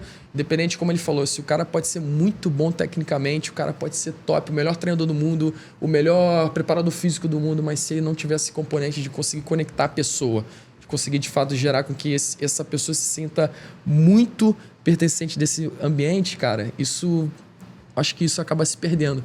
E o Diogão, acho que é um cara... que tem uma capacidade muito grande de poder se conectar e, se for fazer perguntas para jogadores, às vezes eu encontro algumas pessoas, estou conhecendo algumas pessoas hoje em dia também que hoje estão no cenário de futebol e quando vem, Diogão, caraca, Diogão maneiro pra caramba, muito maneiro. Assim. Então, não é somente ser um bom profissional, né? Mas também ser uma pessoa boa, uma pessoa do bem. Eu acho que isso agrega muito, cara. Boa. Vou fazer uma pergunta aqui que talvez esteja no nosso quadro... Né, vai antecipar? No nosso quadro. Não, eu não sei se a nossa diretora tá olhando ali, ó. Eu não sei se a nossa diretora colocou isso no quadro, tá? Mas queria te perguntar, assim, em termos de atletas que você trabalhou, assim, que você viu, assim, cara, esse atleta ele tem um talento, assim, que pra você, assim, ele, sabe, vou te botar nessa roubada aí. Eu falei, eu sou privilegiado que eu trabalhei com vários craques, gênios, assim, mesmo, do futebol. Pô, eu via que não dava... Eu vi cada craque que eu trabalhei e cada jogador profissional que eu trabalhei, eu vi que eu fiz a melhor escolha de estudar cedo mesmo, cara, porque não dava nada. Mas assim, cara... Pô, eu trabalhei com muita gente bom de bola pra caramba, assim. Cara, pô, de todos que eu trabalhei diretamente, assim, no dia a dia... Pô, o gênio, o Ronaldinho Gaúcho, que ele faz com a bola é absurdo, assim, cara. O cara não é bola de ouro à toa, nada, né? Assim, à toa. Mas, pô, eu trabalhei com muita gente boa, cara. Pô, eu trabalhei com o Juan. que um dos maiores zagueiros que eu pude acompanhar, trabalhei diariamente com ele, Petkovic, né, pô, Luiz Fabiano, Jadson, craque, pô, na base Renato Augusto, o que está até hoje, Everton Ribeiro, que é, porra, craque. Moleque Vini. Mas Vini o Bruxo... Júnior, Lucas Paquetá. Mas o Bruxo era diferente. Não, esse aí do que eu vi, assim, Esse- cara, Não falou tem, que a não tem bola o que de falar, ouro, né, cara?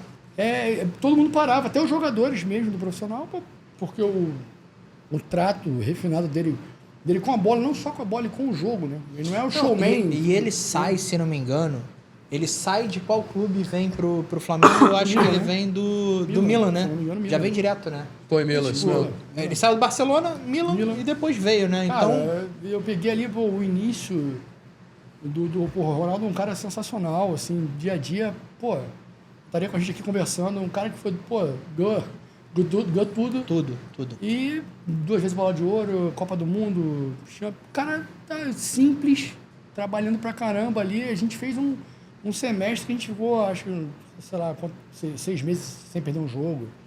Veio perder um jogo, acho que na Copa do Brasil e tal. E assim, um cara, mas além disso, um cara de dia a dia que você vê. E ele, a relação dele com a bola é diferente, né? Era diferente. Muito né? talentoso. Muito talentoso, sim. E muito talentoso, que a gente tá falando de talento, mas muito humano também. Muito humano. Um cara que falava com todos, um cara que tinha essa parte do pertencimento também. Isso eu me identifiquei muito, assim, no dia a dia, né? Pô, aí como ele falou, pô, falando Vini Júnior, Lucas Paquetá, Léo Duarte, que tá no Milan, que também trabalhou com a gente. São caras que já oriundos da base do Flamengo, né? E os jogadores de fora, como, pô, em 2018 eu tinha ali Juan, Diego Ribas.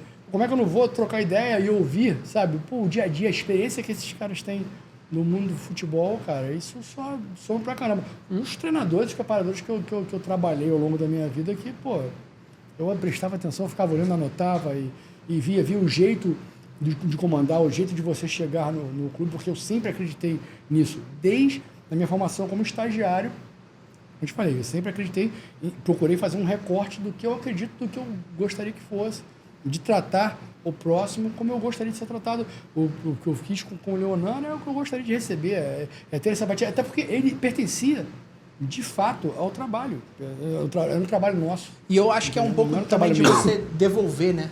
Tudo que você recebeu. Exatamente. Esse é o momento, Tem uma né? frase que quem ajuda é o verdadeiro ajudado, né? Então, isso é você devolver, cara.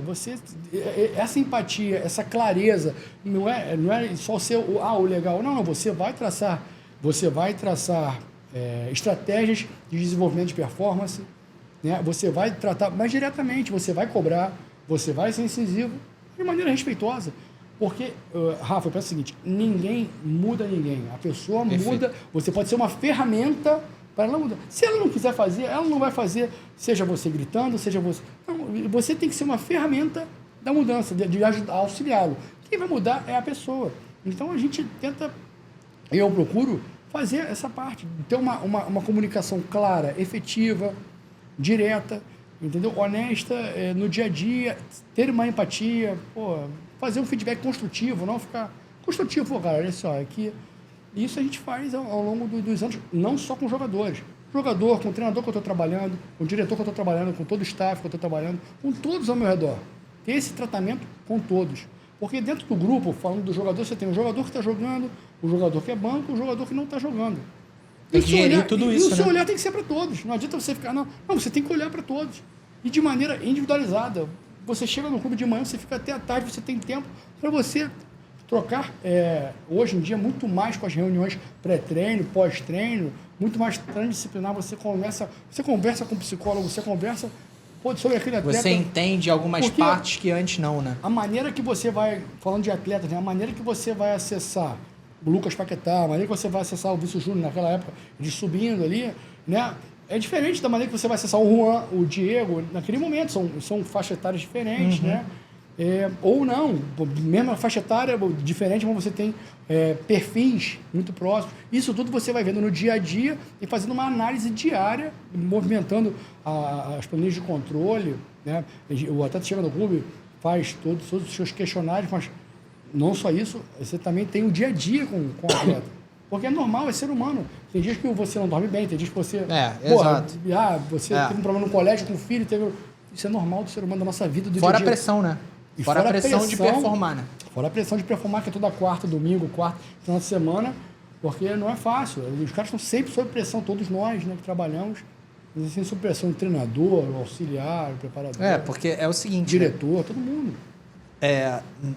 Em outros empregos, em outras funções, não tem ali o Maracanã lotado às vezes, né, te avaliando ali toda e a avaliação quarta é toda quarta e domingo, né? Toda quarta, todo domingo e às vezes, cara, a avaliação, às vezes tu não pode nem sair de casa, porque tem essa realidade, né? Cara, tudo, exatamente, tem a pressão, tem pressão por vitórias, por conquistas, né? Tem o dia a dia dele fora do clube, né? Como é que está sendo a vida desse atleta? Pô, como é que ele está? Ele dormiu bem? Será que ele está com a cabeça boa? Porque ele é um ser humano. Ele tem problema com outra pessoa qualquer. Os atletas têm propostas que mexem. Isso tudo acontece, cara. Entendeu? E você tentar entender isso e dentro disso você traçar melhores estratégias de desempenho, seja ela um aumento de performance com a recuperação ou com um treinamento individualizado, facilita bastante. Ficou claro, Rafa, para você agora por que o passaporte dele tem muito carimbo? Perfeito, cara. Por isso, ó, já vou falar assim pro nosso amigo Jorge Leite, da 365 Vistos. Ó, Diogão... Daqui a pouco o Diogão Estados tá indo... Unidos. Estados Unidos, tá? Estados Unidos. Já falou aqui, né? Eu senti que eu acho que é a próxima aí, o próximo objetivo aí. Tá bom, né? Tá bom, né? Claro. Tá faltando o Messi. Daqui a pouco. Né? Tá faltando o Messi.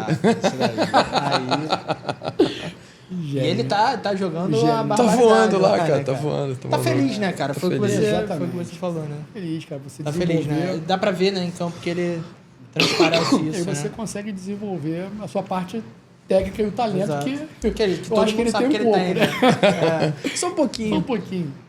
Então, vamos lá, Diogão. A gente tem alguns quadros aqui também, que são quadros, assim, de perguntas bate-pronto. Não, eu tava com medo que eu achei que fosse embaixadinho. Não, fica tranquilo. O nosso primeiro quadro é chamado bate-pronto. Então, vou fazer algumas perguntas curtas e aí você, né, vai dar aquela resposta assim de bate-pronto. Vamos lá.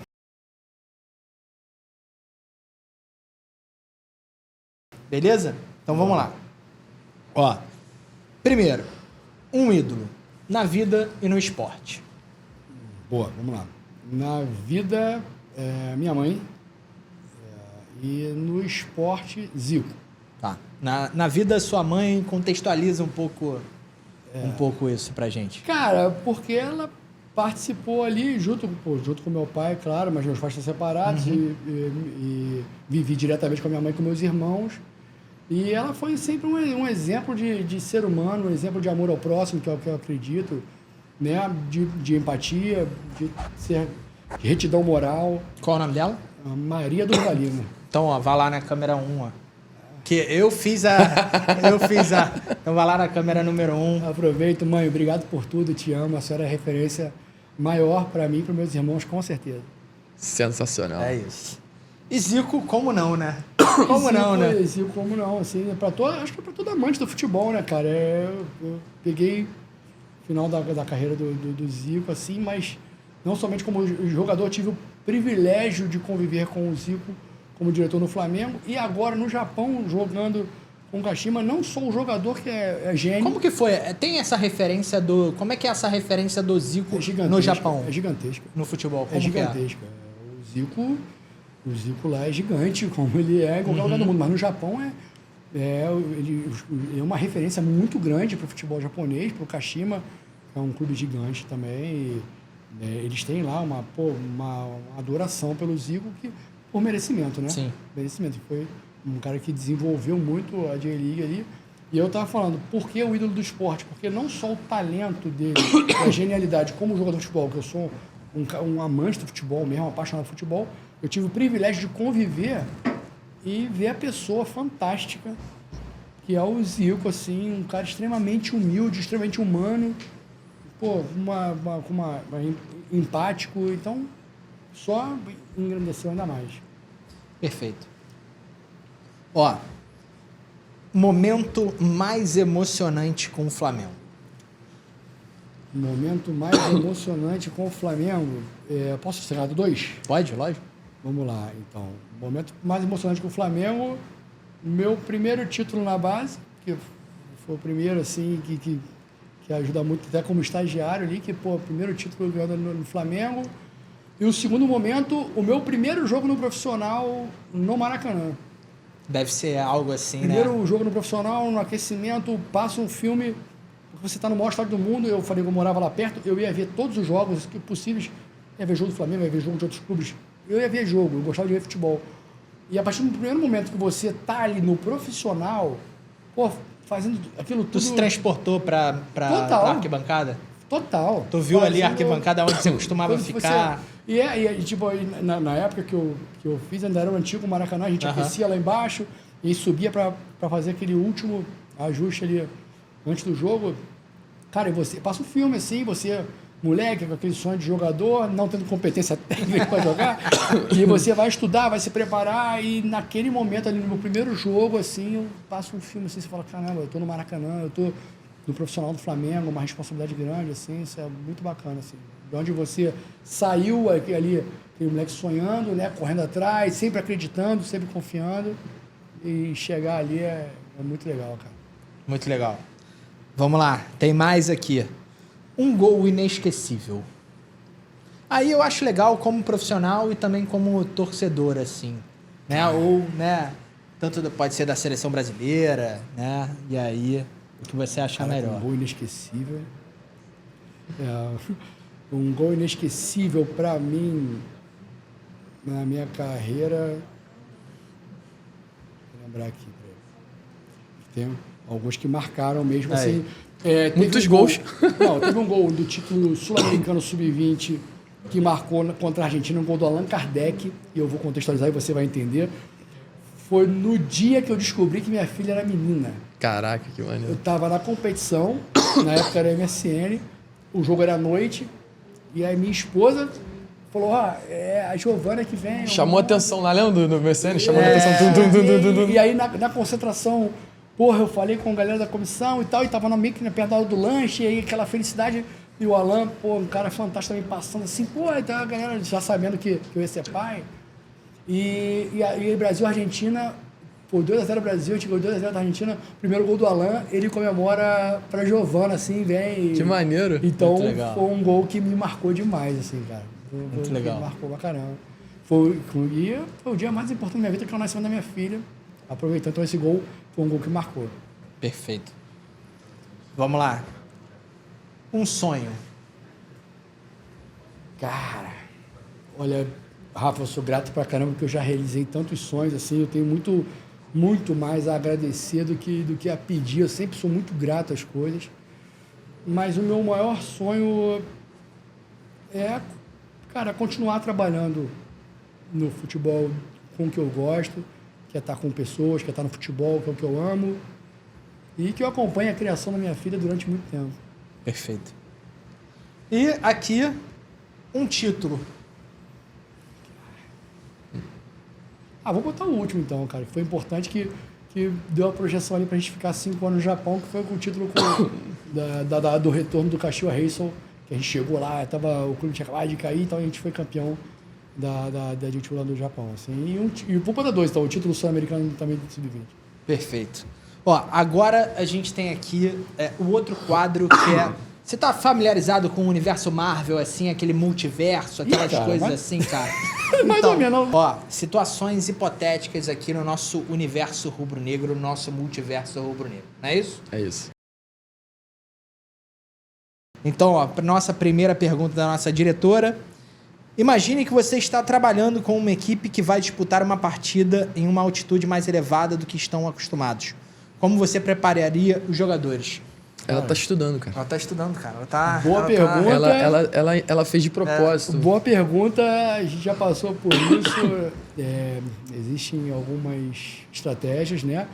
E cara, boa pergunta pra caramba, porque eu trabalhei muito tempo com o Cláudio Pavanelli, fisiologista. Foi um cara que, foi muito importante na minha formação. E com o Antônio Carlos Melo, que era um cara que entende até hoje, está aí, está no Corinthians, entende muito disso.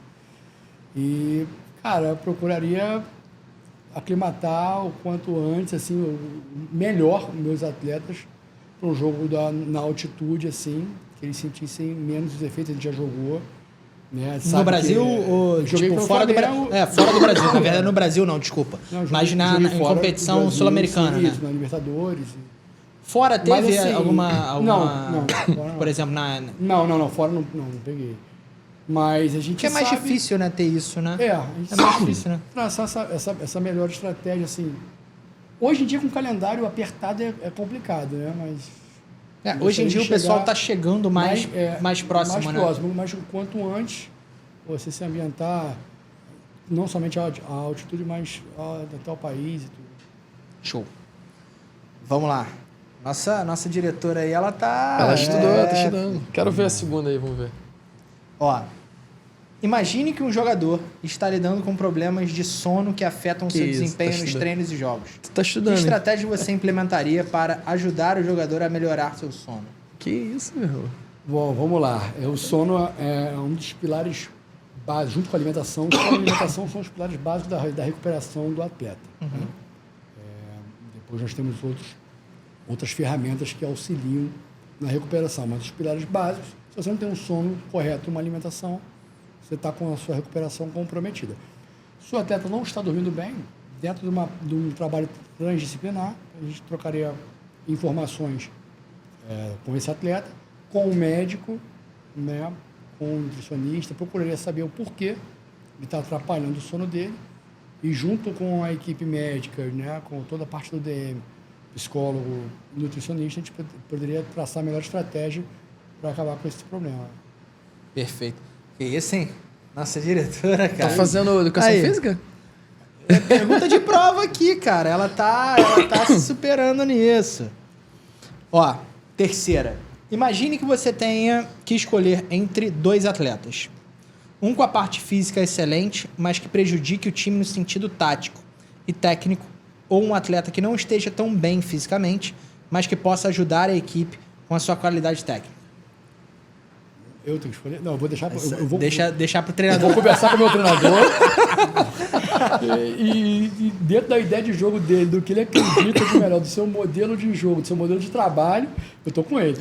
Mas pegando um pouco desse gancho, por exemplo, a gente sabe que às vezes a questão do jogador chegar para você e falar assim, às vezes ele tem a consciência que não está bem, tipo, fisicamente, mas tem um jogo tão importante ali para ele jogar e é uma peça referência ali. Pesa a opinião dele, por exemplo, a vontade dele, sabe? De, eu sei que eu não estou no melhor momento fisicamente, mas eu posso compensar em outras coisas? Sim, existem alguns quadros que se encaixam nisso que você está falando. Às vezes o atleta é um atleta... Tá voltando... Exatamente, está voltando de lesão, mas é um atleta que tem uma importância gigante para o grupo.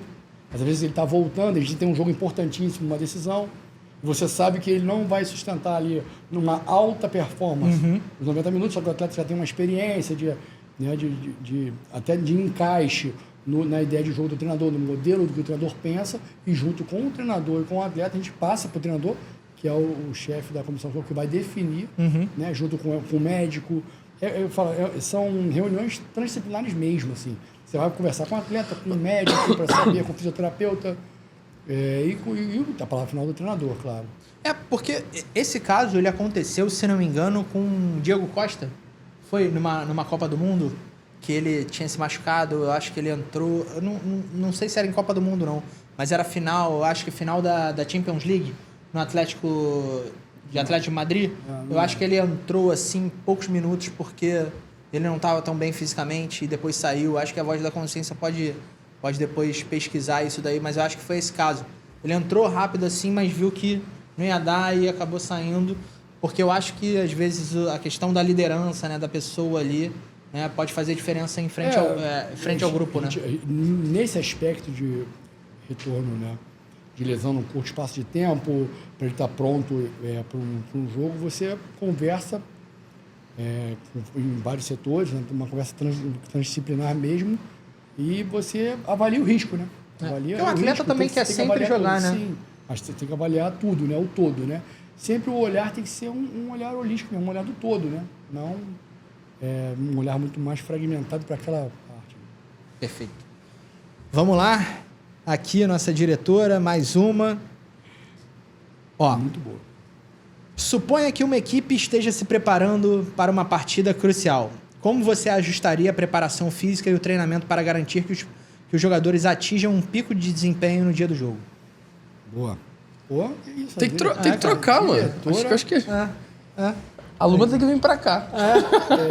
Eu tô só lendo, galera. Eu tô só lendo aqui. Cara, junto com a comissão técnica, junto com o meu treinador, eu procuraria fazer a distribuição das cargas na semana do jogo da maneira mais harmônica, né, dentro do que o meu treinador pensa para a equipe, né, deixando os dias aquisitivos, dividindo os dias aquisitivos, né, de ganho do que o treinador vai fazer e separando, priorizando também mais próximo do jogo os dias de recuperação para que o atleta, para que o meu time esteja melhor recuperado para desempenhar o melhor futebol no dia da partida. Perfeito. Tendo um gancho nessa questão, Diogo, como que você, digamos assim, qual que você acha que seria...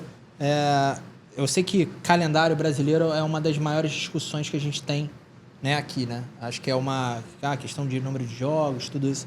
O que você, tipo, na tua vivência de outras ligas, né, de outros países, assim, o que você acha que, no teu ver, assim, é o ideal, assim, em termos de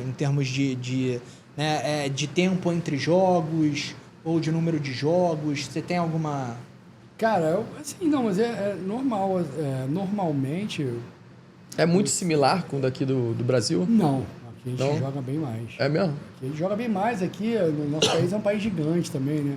Tem todo um Deslocamento Tem a desgaste. desgaste também, né? de deslocamento, Por mais né? que você tenha os voos fretados, que facilita muito, e toda uma estrutura nos CTs, hoje, né, na Série A, mas são vários fatores que influenciam diretamente na recuperação, né? Agora, em países menores, fica mais fácil, e até a malha aérea, a mobilidade também, você poder ir para um jogo lá no Japão, por exemplo, de trem-bala. De trem, né? É muito mais Tudo pertinho, né? confortável, Tudo pertinho, Tudo viagens pertinho. muito Verdade. mais curtas. Você rapidamente já está no teu CT, iniciando os processos recuperativos, assim. O Japão, em termos de proporção, ele é do tamanho de qual estado, digamos Cara, assim, brasileiro, assim, em termos de Não tenho certeza proporção? agora, eu acho que um pouco maior que Minas Gerais. Um pouquinho, mas É eu pequeno. acho. Entendeu? Porque, eu acho. cara, se tu tirar o Brasil, assim, como... Pô, continental, não, o gigante. Flamengo vai jogar no Sul, depois vai jogar no Nordeste, depois vai jogar no Norte. 5 mil Entendeu? quilômetros. Com competições internacionais. É. Não somente as competições nacionais, mas as competições internacionais. Isso tudo influencia e o número de jogos é muito grande, né, cara? Assim, então, você tem que priorizar ao máximo essa recuperação dos atletas, fazer o melhor trabalho com a estrutura que você tem. Perfeito. Nossa diretora, ele passou na avaliação? Passou Boa. na avaliação? A diretora Foi é boa? fisiologista. Cara, porque aqui, Diogo, queria te agradecer a tua presença aqui, cara. Queria agradecer demais, tá? E, né, com esse quadro, com a aprovação da nossa diretora, Boa. a gente queria te dar um presente. Opa! A gente dá um presente para todos os nossos convidados que vêm aqui, tá? E aí, como ela falou, passou, a gente dá o presente. aprovado. Muito obrigado, Se cara. não passa, não tem presente, é isso, diretor? Não tem. Uma ótima prova. Entendeu? cara. Não tem diretor. Ótimas questões. Não tem. Ó, então aqui um presente, Pô, né, muito obrigado. de verdade da Escola Flamengo Pô, e pela muito tua obrigado. presença aqui. Muito obrigado. Tá? Pode abrir. Muito E obrigado. esse produto e outros produtos estão disponíveis, né? Ó, tá aí, ganhou também um corta-vento igual ao meu. Olha lá. Beleza. Igual show o de meu bola. aí, Muito pra obrigado. poder Obrigado pelo utilizar. convite, Leonan, Rafa. Muito obrigado mesmo. Voz da consciência. Voz da E a consciência. diretora. Muito obrigado por estar aqui. Obrigado pela recepção de vocês. Foi muito legal. Vou Queria fazer minhas considerações também, Rafa. Sim, queria agradecer muito ao Diogo. Queria, lembrar a galera que esse corta-vento e outras peças também estão disponíveis, né, na nossa loja oficial, Bonito. tá? Então, loja.escolaflamengo.com.br. Vá lá que você pode adquirir isso. E tem um casaco também que tá na moda aí que, né, Boa. que a gente já tem lá há muito tempo. Que fique claro. Diogão, Irmão, obrigado por ter aceitado o convite, de a gente ter ouvido aqui um pouquinho da tua história. Eu acho que isso impacta muito, principalmente para os professores da escola, para que eles entenderem e terem um modelo para que eles possam se espelhar, para que eles possam se desenvolver, se capacitar e também buscar esse sonho de também pertencer ao futebol de alta performance. Você é um cara que eu tenho muito carinho, muito respeito, admiração, um cara que, de fato me ajudou muito no meu processo formativo, não somente como profissional, mas como ser humano também. Eu acho que isso é fundamental. E, meu irmão, obrigado, todo o sucesso do mundo, que você possa cada vez mais realizar tudo aquilo que tu tem na tua cabeça aí como sonho, que você possa cada vez mais prosperar dentro do futebol. E eu tô sempre aqui na torcida, meu irmão. Obrigado de coração mesmo. Muito obrigado pelas palavras. Você é um irmão, uma afinidade de vida mesmo, de pensamento, de vida e de futebol, né? Então, eu agradeço muito o convite do Leonan, estar com o Rafa aqui, conhecendo todos vocês. Eu espero poder ter passado um pouco e estou sempre em constante aprendizagem, como eu falo, né? Sempre aprendendo. E hoje foi mais um dia importante nessa minha formação continuada. Muito obrigado mesmo. E depois a gente quer escutar a experiência dos Estados Unidos, né? A gente traz ele depois.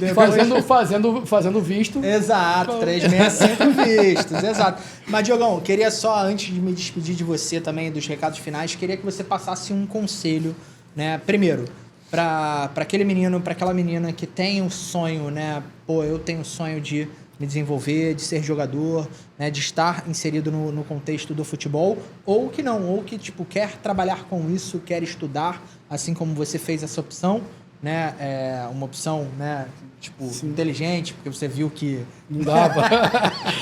Mas, não dava. Falando sério, o que você poderia deixar de conselho, o que você poderia deixar de incentivo para essas pessoas e também para os treinadores, né, que estão nos assistindo, para os nossos franqueados? Cara, eu posso falar de conselho, servindo de quem sou eu para aconselhar, mas eu falo que é você focar no que você controla.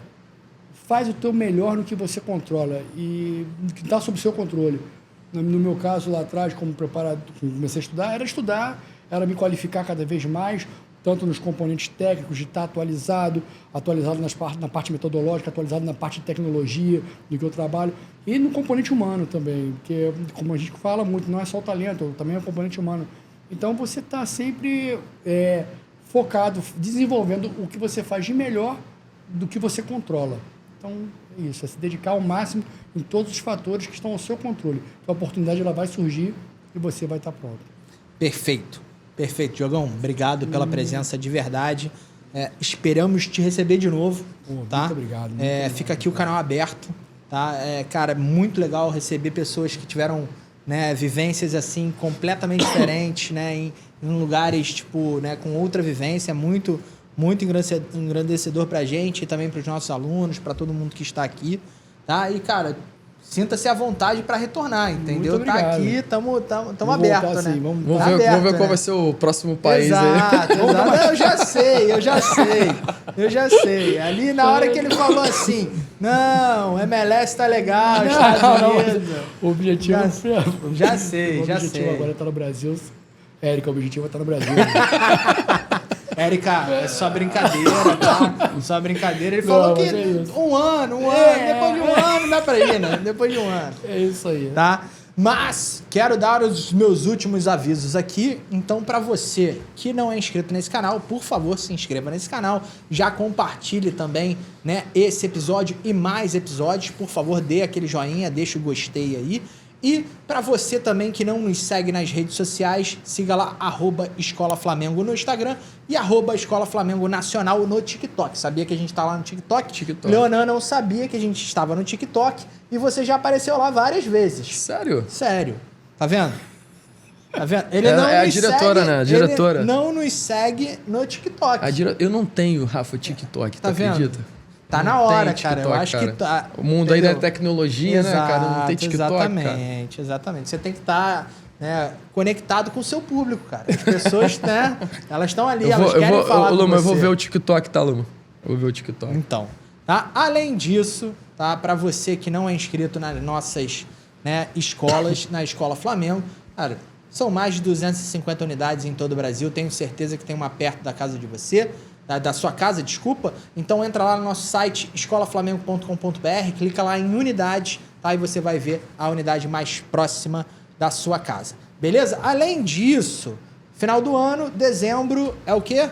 Copa Fla Brasil no Maracanã. Então, para você que não se inscreveu, já clique aqui no link da descrição e também faça já sua inscrição, porque é uma experiência única de jogar no Maracanã, no templo do futebol. Assim como o Diogão falou que, né, a experiência ali de entrar, né, e do primeiro jogo do profissional, né, com o Flamengo, né, sendo preparador físico, foi uma experiência única. Imagina também jogar no Maracanã e poder marcar um gol ali, levantar um caneco, né? Ou dar um passe errado como o Leonan fez no ano passado. Mas é isso, entendeu? Ele tá treinando dessa vez. Tá treinando dessa vez. É isso, minha diretora. É isso. Mais algum recado? Não? Então, ó, galera, muito obrigado pela presença. Obrigado pela presença, Muito Diogo. obrigado. Obrigado, Leonan, meu grande parceiro que está aqui sempre conosco, né? E, lembrando, toda quinta-feira tem um novo episódio do Papo de Craque. Patrick, por favor, coloque O episódio no horário correto, Patrick. Exatamente, pelo amor de Deus. Patrick. Por favor, libere esse episódio toda quinta-feira, Patrick. Beleza? Valeu, galera. Um abraço. Até a próxima.